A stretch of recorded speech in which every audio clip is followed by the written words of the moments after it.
परम पूज्य मुनि श्री प्रमाण सागर जी महाराज की, परम पूज्य मुनि श्री संधान सागर जी महाराज की।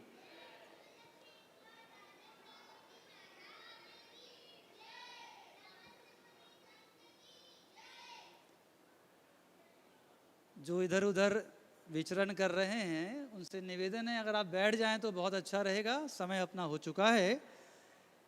अपने पहले एक दोहा सुनाते हैं, इसके गूढ़ भाव को समझें। परसों भी सुनाया था। पुण्य नहीं कीना है मैंने पूर्व जन्म में, हे भगवान वर्तमान भी ऐसा बीता, जैसे ढलता सूर्य महान। बीते आगामी अब कैसा, कब होगा मेरा उद्धार। भगवन तुमको आज पुकारूं, कर दो मेरा बेड़ा पार, कर दो मेरा बेड़ा पार।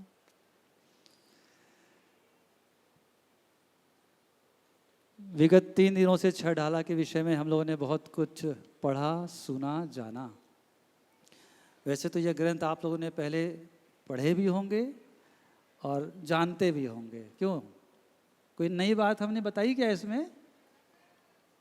सब जानते थे।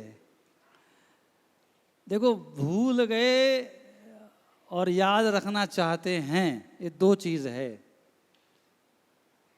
भूल गए का तो इलाज मेरे पास है, लेकिन याद रखना चाहते हैं ये मेरे हाथ में नहीं है, क्योंकि ये तो आपकी स्व की क्रिया है। आप चाहते हैं याद रखना, तो अब मैं बताता हूँ जैसा मैंने सीखा है। मैंने शायद कल कहा था अपने पास कॉपी पेन लेकर बैठना। अब बताओ, आप सब कॉपी पेन लेकर बैठे हैं क्या?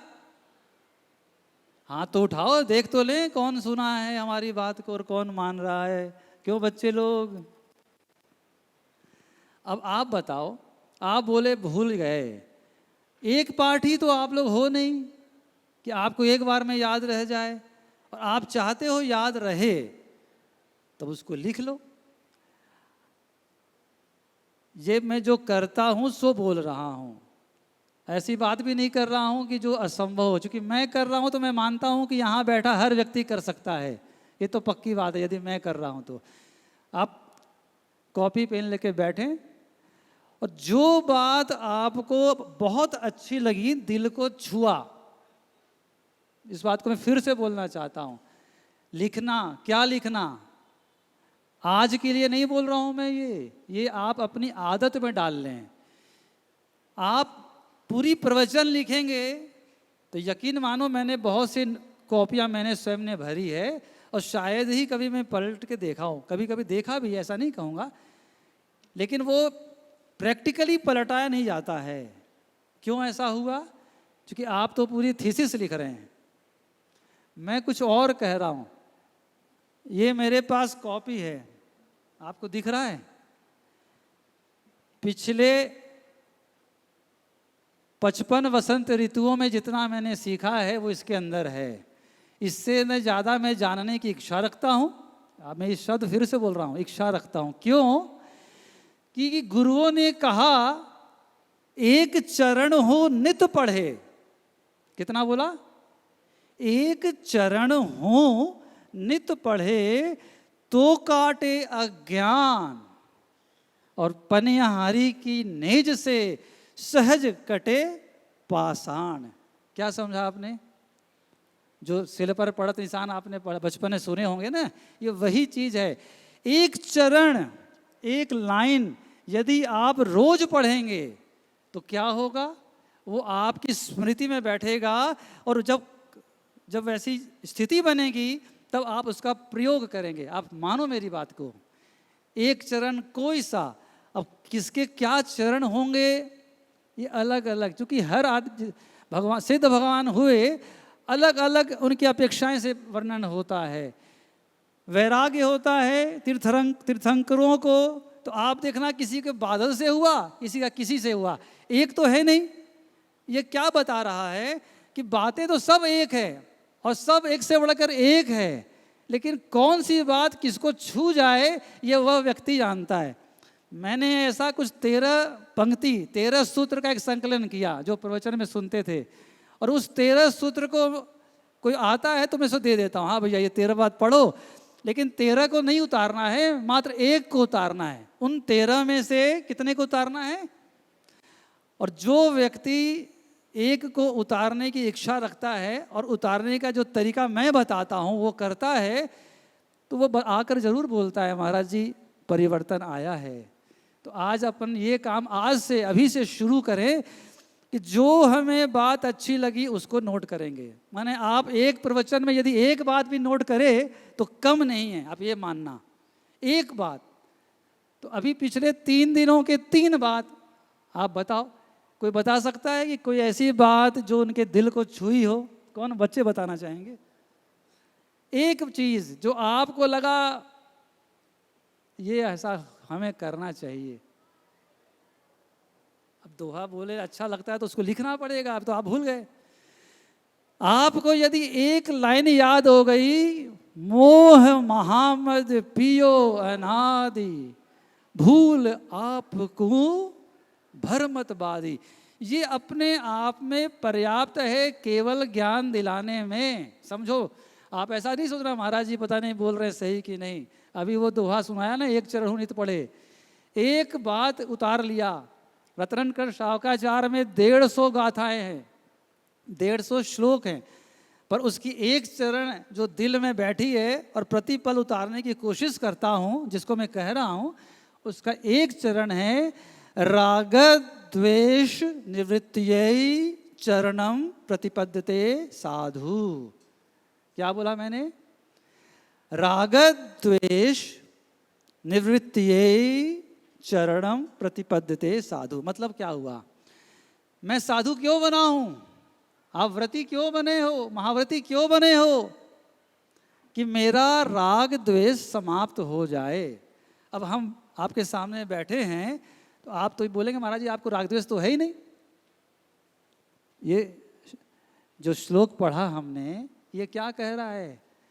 राग द्वेष से सहित व्यक्ति ही साधु बनता है। ये मान लो, अगर राग द्वेष नहीं है तो वो मंदिर में विराजमान मिलेंगे आपको, उनको वीतरागी कहते हैं। जब वीतरागी हैं तो यहाँ नहीं बैठेंगे, जो यहाँ बैठा है उसमें राग द्वेष है, लेकिन वो राग द्वेष वैसा नहीं जो आप में है। हर एक के अलग अलग लेवल होते हैं, अनंतानुबंधी, अप्रत्याख्यान, प्रत्याख्यान, संज्वलन, ठीक है। लेकिन अपने मन में पहले ये तो लाओ कि मैं साधु बना हूँ, मेरा कर्तव्य क्या है, मेरा लक्ष्य क्या है? राग द्वेष समाप्त करना। तो इस बात से शुरू कर रहा मैं कि एक बात अपने जीवन में उतारना है और आप उसको रोज पढ़ें।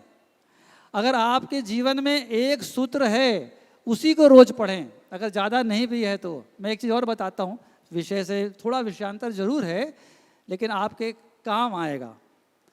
हमारे एक छुल्लक महाराज जी ने आचार्य भगवान से बोला, आचार्य श्री मुझे कुछ नहीं आता है, बस नमोकार महामंत्र आता है। तो आचार्य श्री का जवाब सुनो आप, अरे नमोकार महामंत्र आता है, यदि तुम्हें अरिहंत सिद्ध आ गया तो तुम्हें तो केवल ज्ञान हो जाएगा। किससे? 5 पद नहीं, मात्र 2 पद, अरिहंत सिद्ध। जिसने अरिहंत सिद्ध को अपने दिल में बसा लिया, हर श्वास में बसा लिया, वो केवल ज्ञानी बन जाएगा। आप समझो इस बात को। हम बहुत पढ़ते हैं, वो नहीं समझे बहुत पढ़ना है, बहुत पढ़ना नहीं है। अगर हम पढ़ेंगे नहीं तो करेंगे क्या? ना हमें बनाना है ना कमाना है, बना बना खाना है, तो फिर करना क्या है? नहीं पढ़ेंगे तो फिर आप जैसे लोग बैठ के हमारा समय लेंगे और हम आपका समय बिताएंगे, कोई कार्य का नहीं है। हम जो बोल रहे हैं समझें, बहुत नहीं जानना है पर करना क्या है? जो जाना है उसको उतारना है। आज चलो पहली ढाल की बात चल रही है, हमने क्या सीखा अभी तक? हमने जो पढ़ा क्या सीखा और आप उसको सीख कर क्या सोच रहे हैं, क्या करना चाह रहे हैं? कोई बताना चाहेगा? कोई तो बोलो, हम ही बोलते हैं रहने दो। देखो इस दुख का पहले दुख का कारण मोह है। वाह, बहुत सुंदर। तो सबसे बड़ी तो ये सीख रही, और उसमें बस भी इस आपने बात को शब्दों से नहीं सीखना है, ये बात हमारे जहन में उतर जाए। मोह दुख का कारण है, जब आपके जहन में उतर जाएगा तब क्या आप मोह करेंगे? और इस मोह की वजह से चतुर्गति भ्रमण हो रहा है, जिसका वर्णन हमने शुरू किया। अपन स्टार्टिंग चूंकि निगोद से है, इसलिए निगोद से शुरू किया और बताया कि ये चिंतामणि रत्न जैसा दुर्लभ है, 2 इंद्रिय पद। आप तो संघी पंचेंद्रिय मनुष्य हो, कितना दुर्लभ है।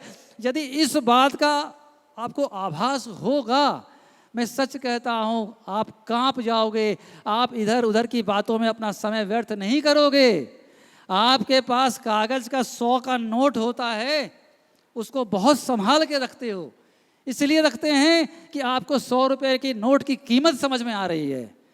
और ये दुर्लभ मनुष्य पर्याय पंचेंद्रिय, इसकी यदि दुर्लभता समझ में आ जाएगी तो इस तरह कोड़ी के भाव में बर्बाद नहीं करोगे। इस बात को समझो। ये मोह जो है आपको समझने नहीं दे रहा है।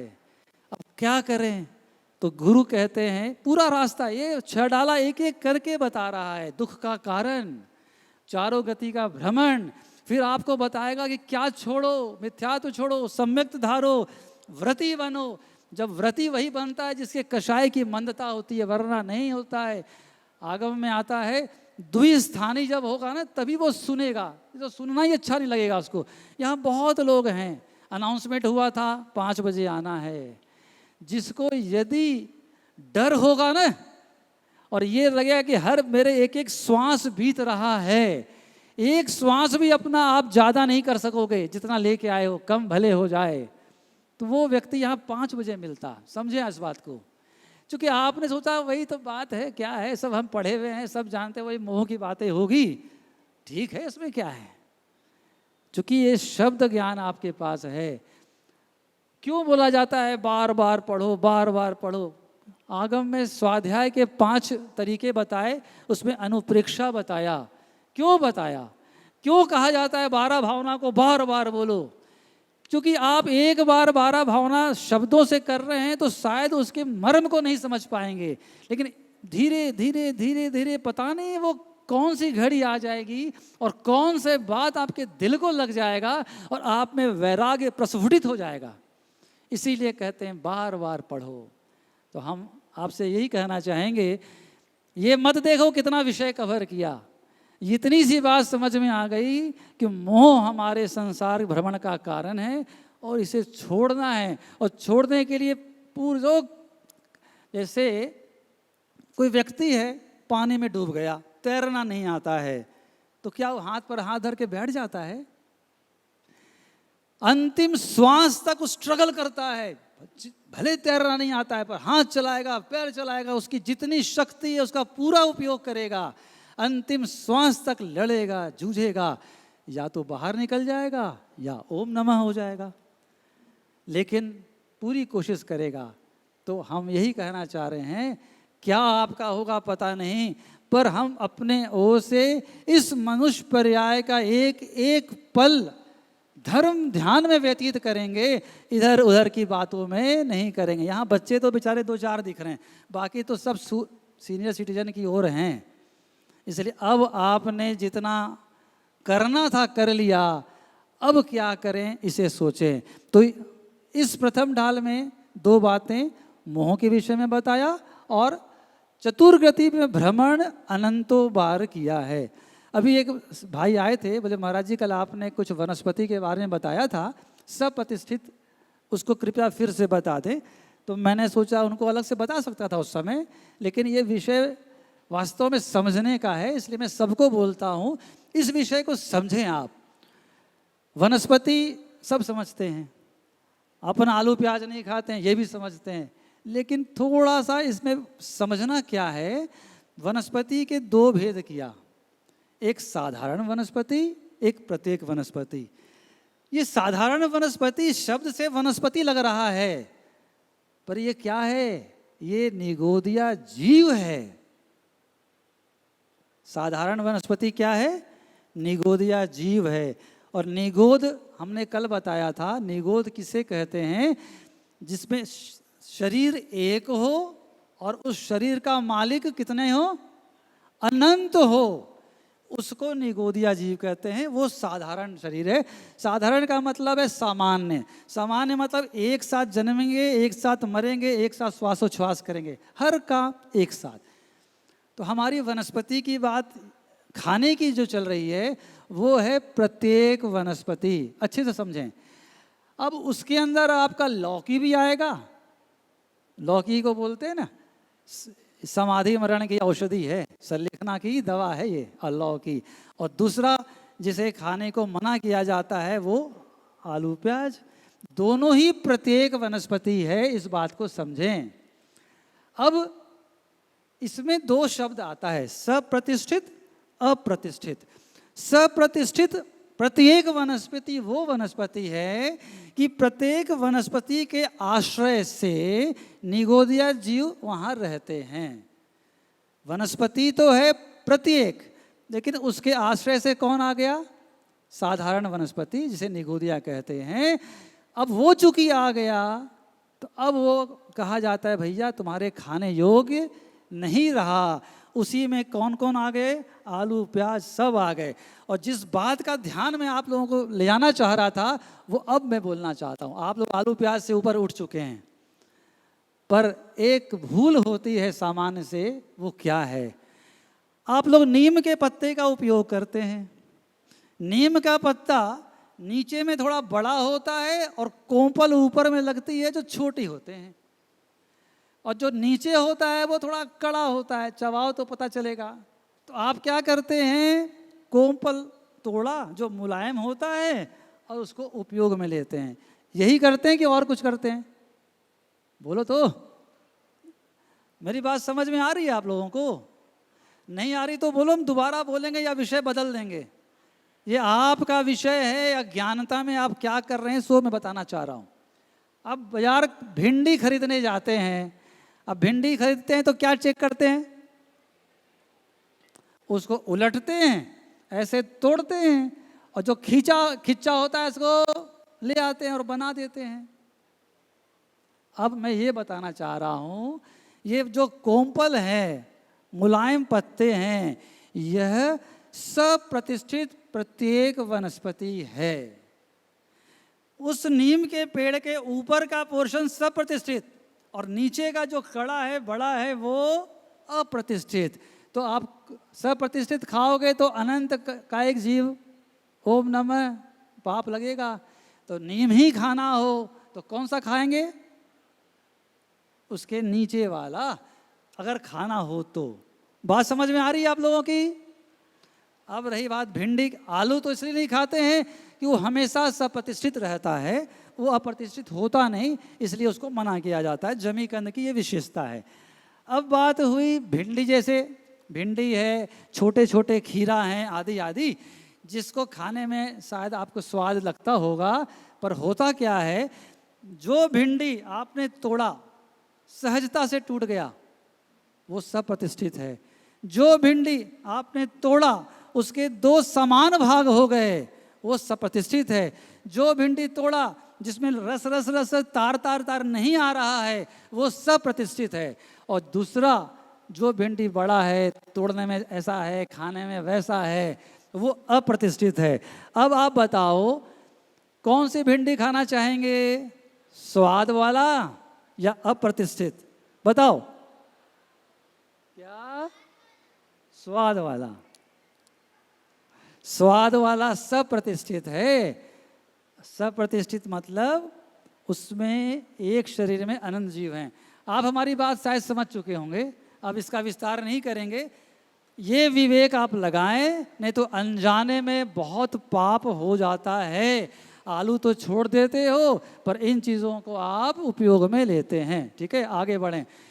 तो इसमें क्रम आया था, सबसे पहले निगोद, फिर प्रत्येक एकेंद्रिय, और फिर बताया था पृथ्वी, जल, अग्नि, वायु, 2 इंद्रिय, 3 इंद्रिय, 4 इंद्रिय, 5 इंद्रिय।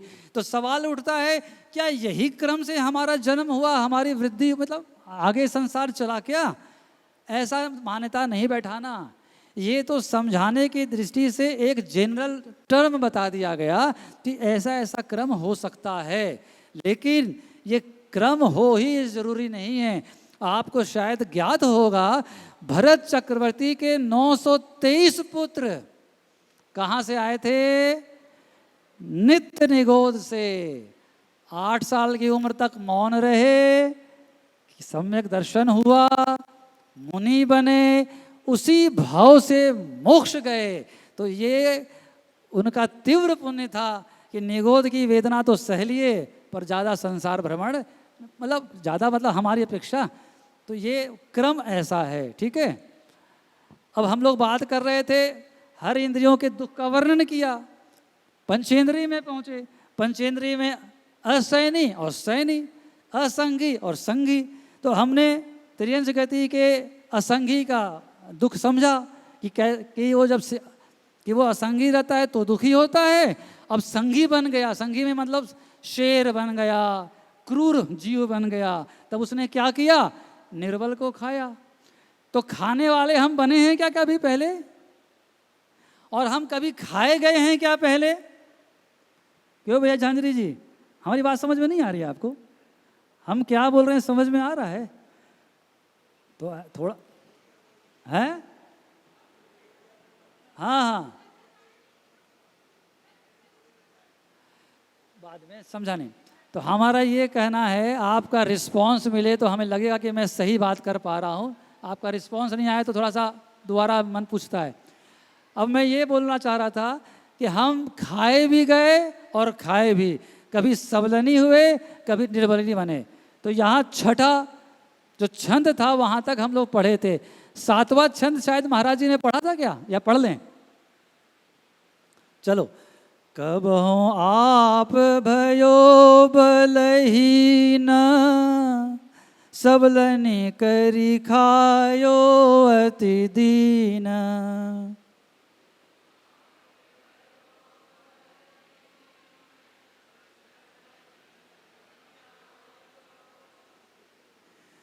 छेदन भेदन भूख प्यास, भार वहन हिम आतप त्रास।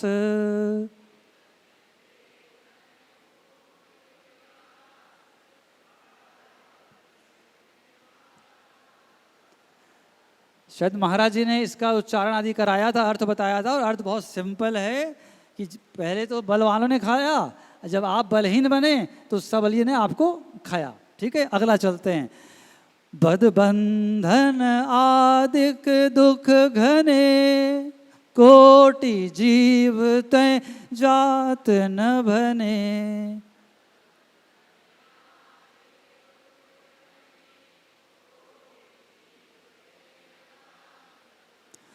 अति संकलेश भाव तय मर्यो, घोर शुभ्र सागर में पर्यो।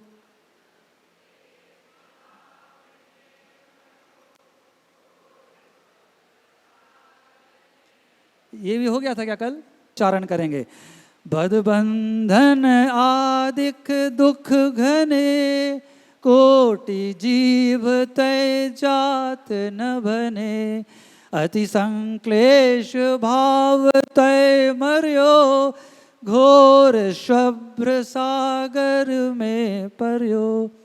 बध मतलब मारा जाना, बंधन बांधा जाना, आदिक आदि अनेक प्रकार से, दुख घने, कैसे दुख? घने, बहुत दुख। कोटि जीव तय, कितने जीव? करोड़ों जीव से जात न बने। जात माने संभव नहीं है, क्या कहना, बने कहना। जिस दुख को करोड़ों जीव से वर्णन करना भी संभव नहीं है, वैसा दुख पाया। किसने पाया? हमने पाया। किस अवस्था में पाया? त्रियंच गति में जब हम पहुंचे उस गति में पाया। हर गति के अलग अलग दुख का वर्णन है। अभी त्रियंच गति के दुख की बात हो रही है, अभी नरक की बात करेंगे तब तो आपको नरक का दुख का इवैल्यूएशन ही नहीं कर पाएंगे। इससे तो अनंत गुना दुख वहाँ होने वाला है, तो इसलिए अभी त्रियंच की बात कर रहे हैं। तिर्यंच के दुख को बताया, बहुत दुख। और फिर क्या कह रहे हैं, अति संक्लेश भावतय मर्यो। अति माने अत्यंत, संक्लेश पाप रूप परिणाम होता है। असाता आदि बंध योग जो परिणाम है उसे संक्लेश कहते हैं, जिससे पाप कर्म ही बंधते हैं। भावते मर्यो, उन भावों से मरा। घोर शुभ्र सागर में पर्यो। घोर, शुभ्र माने नरक, तो नरक रूपी समुद्र में पर्यो माने गिर गया। कहाँ गिरा? नरक में। कहाँ से निकला? तिर्यंच पर्याय से निकला। एक तरह से आप कह सकते हैं कि हम तो तिर्यंच पर्याय से निकले हैं पर आज़ाद नहीं हुए। यहाँ से कहाँ गए? नरक गए। और नरक की वेदना ज़्यादा या तिर्यंच की वेदना ज़्यादा, वो आपको पता है। फर्क इतना ही है, नरक की वेदना का वर्णन भगवान की वाणी से हमें सुनने मिला, और तिर्यंच की वेदना तो हम लोग सब देख रहे हैं। देख रहे हैं कि नहीं देख रहे हैं? तिर्यंच की वेदना है क्या? क्यों बेटा? बच्चे लोग, तिर्यंच की वेदना देखी है आपने? तिर्यंच किसको बोलते हैं? एक इंद्री, दो इंद्री, तीन इंद्री, चार इंद्री, पांच इंद्री, जितने हैं ना ये सब, मनुष्य आदि को छोड़ दो, ये सब तिर्यंच हैं। आज देखो किस ढंग से मुर्गी पकड़ने वाले, पालन करने वाले कैसे लटका के ले जाते हैं, बकरी को कैसे उल्टा लटकाते हैं, जो चमड़ी निकालते हैं ना। आप लोग तो चमड़े के वस्तु का उपयोग नहीं करते हैं, पर जो चमड़ी का उपयोग करते, वस्तु का उपयोग करते हैं, गाय बैल के जो चमड़ी निकालते हैं, पहले गरम गरम पानी फेंकते हैं, फिर निकालते हैं। ये जो सूअर है ना, उसके बाल बड़े बड़े, जैसे केसलोच करो तो समझ में आए क्या होता है, उसके बालों को खींचते हैं। तो हम अपनी आंखों से इन सबको देख रहे हैं, और यह बढ़ रहा है, घट नहीं रहा है। पाप बढ़ रहा है। पहले कसाई खाना कितना था संख्या, और आज की संख्या बढ़ रहा है। तो आपको ये तिर्यंच गति का वर्णन हम कर रहे हैं, इसको पढ़कर क्या आपके मन में विचार आ रहा है? बताओ, आपके मन में, बोलो राजेश जी, आप पढ़ के मन में कुछ विचार आ रहा है क्या? अभी बच्चे लोग से पूछेंगे, फिर आप बताना। महाराज जी, इसमें विचार पहले तो है कि इस गति में दुख ही दुख है। हाँ, तो वो तो पता लग ही रहा है, और इस गति में हम नहीं जाएं आगे, ऐसा पुरुषार्थ हमें करना है। बोलो आप लोग क्या सोचे? हम पढ़ लिए, क्यों पढ़े? खाली पढ़ने के लिए पढ़े क्या? कि आधा घंटा हमको बैठना मजबूरी है, शिविर का पाठ है, बैठ गए? क्यों जान रहे हैं हम? हैं? समझने के लिए। आपने क्या समझा?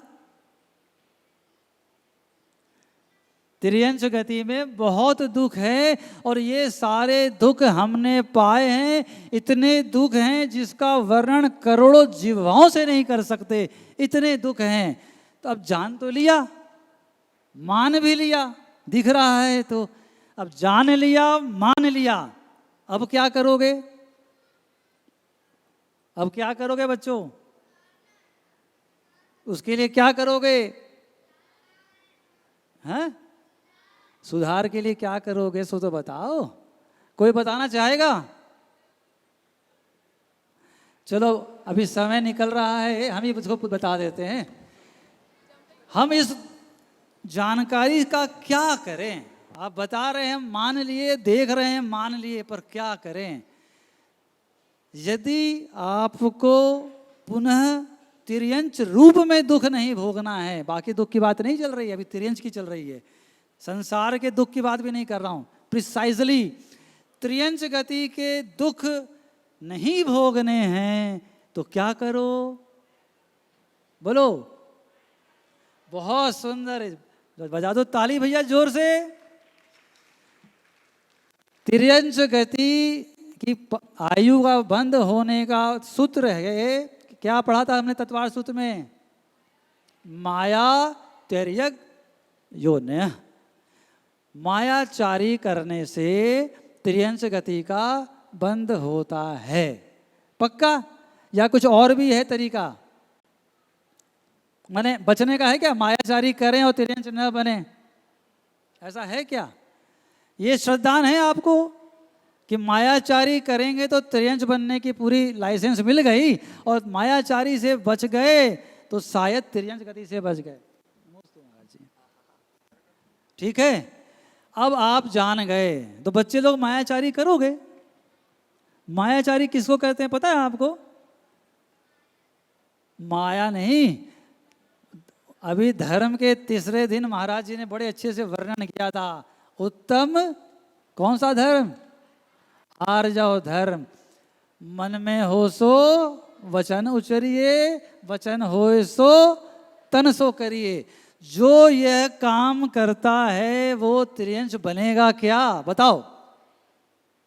यदि आपको विश्वास है कि हम त्रियंच बने थे और यदि मायाचारी करेंगे तो वापस त्रियंच बन सकते हैं, तो क्या आप मायाचारी करोगे? कोई बोलता ही नहीं है भाई, सबको डाउट है क्या? अच्छा, महाराज जी आ गए हैं, वही बताएंगे। हो सकता है हम छुल्लक जी हमारी बात आपको लग रही है महाराज जी कुछ गलत तो नहीं, वो मना कर रहे हैं। तो आप मायाचारी नहीं करेंगे ऐसा बोल रहे हैं। हाँ। अब आपको एक बहुत दुखद बात, अपने पीड़ा बताना चाहता हूँ। मेरी पीड़ा क्या है? ये बच्चे जब बैठते हैं ना हमारे पास, पता नहीं इन पे संस्कार किसने दिया। माता पिता ने तो नहीं दिया होगा, अड़ोसी पड़ोसी ने दिया होगा। ये बात बात में ऐसे झूठ बोलते हैं जैसे एकदम सहज हो। मैं बहुत गंभीर बात बोल रहा हूँ, मानो इस बात को आप। ये कहाँ से सीखे होंगे, मैं ये सोचता हूँ। तो मैंने सोचा ये बच्चों से बात करने की जगह उनके माता पिता मेरे पास आए तो मैं उनको सीधा करूं, पर वो आते नहीं हैं, तो बचे हुए हैं सब। तो बच्चे भी बचे हैं, बड़े भी बच्चे हैं, बच्चे बड़े हैं। ये बच्चों में आप हंसी नहीं लेना, मैं सच बोल रहा हूँ। फिर अपन तो समझते ही हैं। हमने बेटा तुम बोल रहे हो, फिर से बताओ। हाँ महाराज जी गलती हो गई, मैंने झूठ बोला। किससे झूठ बोला उन्होंने? एक गुरु से झूठ बोला। जब आपके अंदर हृदय नहीं कांप रहा है, संवेदनाहीन हो चुके हैं कि देव शास्त्र गुरु के सामने भी झूठ नहीं बोलना है, तो ये संसार में तो आप झूठ का अंबार लगाओगे। और झूठ का अंबार लगाने वाले तिर्यंच क्या नरकों में भी चले जाएं तो क्या आश्चर्य। मैं तो यही कहता हूं, धर्म कर रहे हैं बहुत अच्छा है, लेकिन 5 पाप है, बस उससे बचो। क्यों झूठ बोलना?